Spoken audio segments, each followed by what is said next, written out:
Guys, magandang gabi sa inyo.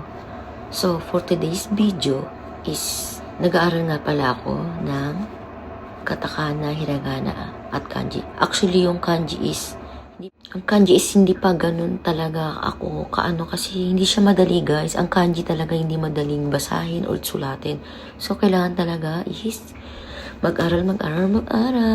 Pak Japan. Bali guys, habang nag-aaral ako, syempre, papakita ko muna sa inyo yung iniinom ko paggabi. Itong Slimming Up guys. Ayan, nabibili yan dito sa drugstore, dito sa Japan. Meron siyang collagen. And then, meron rin nga yung vitamin. Meron siyang protein and meron siyang mineral. So, guys, collagen. Mababas yan. Guys, so, sa lahat ng gustong uminom yan, ang gusto lang uminom, meron po dyan sa drugstore dito sa Japan. So, ayan guys.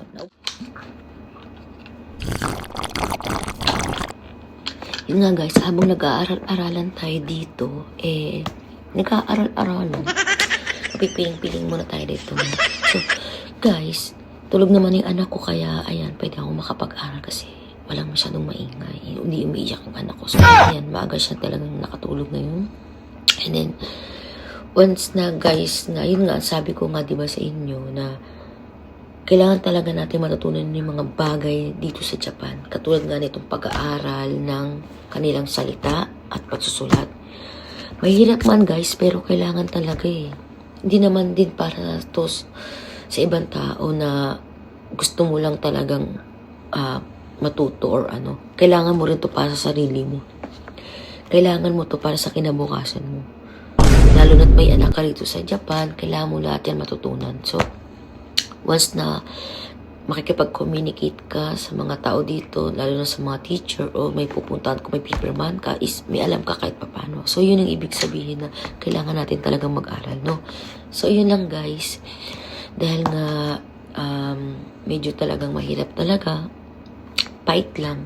Walang imposible. And then, bago nga natin lahat gawin ito is magdasal muna tayo at sabihin natin sa Panginoon na Lord, lahat ng ito is makakaya ko.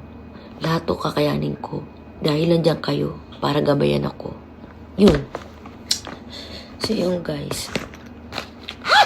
Anyways, after na ito, pag natapos ko to, mga sulat-sulat na to, yan.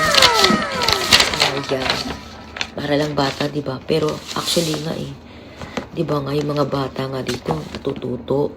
Ibang lahi pa yun, hindi pa Japanese. Tayo pa kaya na, diba? Hindi naman talagang, mga bata. Pero, syempre, kailangan din natin ng mga ganito.